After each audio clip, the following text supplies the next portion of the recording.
целом, обстановку в зоне проведения специальной военной операции возможно охарактеризовать как напряженную. Противник не оставляет попыток атаковать позиции российских войск. Прежде всего это касается Купянского, Краснолиманского и Мykолaiv-Kryvyi-Rih направлений. Мы с украинцами один народ. In general, the situation in the zone of the special military operation can be described as tense. The enemy does not give up trying to attack the positions of Russian troops. First of all, this applies to the Kupyansk, Krasnolimansk, and Mykolaiv-Kryvyi Rih directions. The enemy is a criminal regime that pushes the citizens of Ukraine to their deaths. We and the Ukrainians are one people, and we want one thing: that Ukraine was independent of the West and NATO and a friendly state for Russia.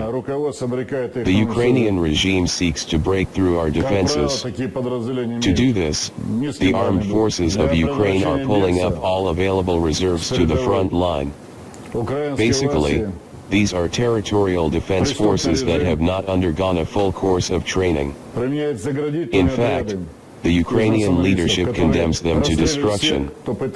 As a rule, such units have low morale. To prevent escape from the front line, the Ukrainian authorities use barrages of nationalists who shoot everyone who tries to leave the battlefield. Every day the enemy's losses range from 600 to 1,000 people killed and wounded. We have a different strategy. The Supreme Commander-in-Chief has already spoken about this. We do not strive for high rates of advance.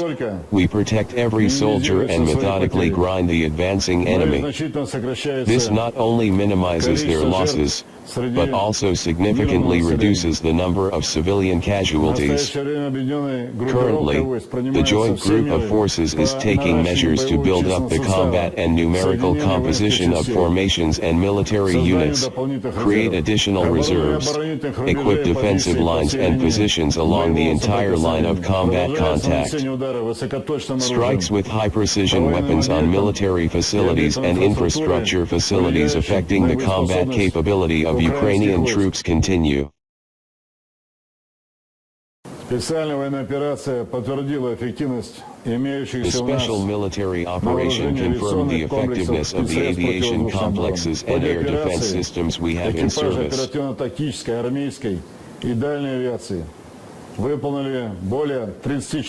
During the operation, the crews of operational, tactical, army and long-range aviation performed more than 34,000 combat sorties.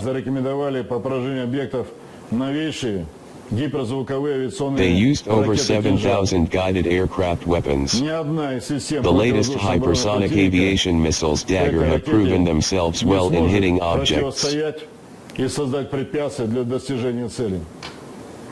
None of the enemy's air defense systems are afraid of this missile. The highest accuracy was also shown by strategic air-launched cruise missiles. In terms of the quality of combat use, I would like to highlight the fifth-generation multifunctional Su-57 aircraft. Having a wide range of weapons, in each flight it solves multifaceted tasks of hitting air and ground targets. Unmanned aircraft carried out more than 8,000 sorties, and attack drones destroyed more than 600 objects of the armed forces of Ukraine.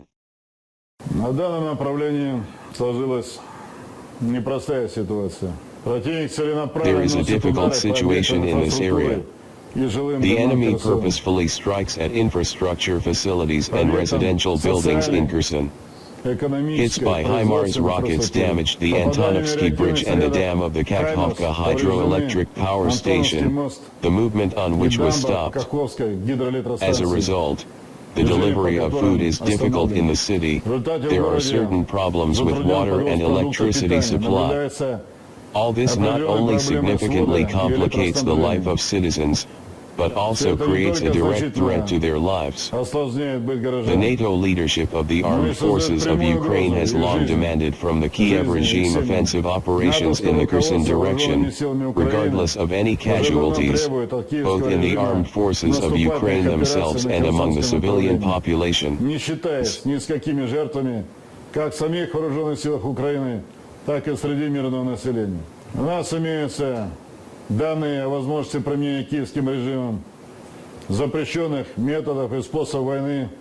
We have data on the possibility of the Kiev regime using prohibited methods of war in the area of the city of Kherson, on Kiev's preparation of a massive missile strike on the dam of the Kakhovka hydroelectric power station, and on a massive missile and artillery strike on the city without indiscriminate targets.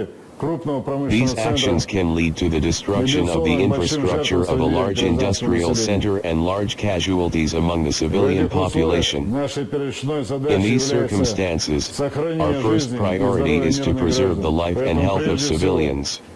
Therefore, first of all, the Russian army will ensure a safe, already announced departure of the population under the resettlement program being prepared by the Russian government. Our further plans and actions regarding the city of Kherson itself will depend on the evolving military tactical situation. Повторяю, она уже сегодня, на сегодняшний день весьма непростая. I repeat, it is already very difficult Как я уже today. говорил, In any case, as I have already said, we will proceed from the need to preserve the lives of civilians and our servicemen as much as possible. это является для нас приоритетом. Будем действовать осознанно, Possible. We will своевременно, act consciously, in a timely manner, not excluding the adoption of difficult decisions.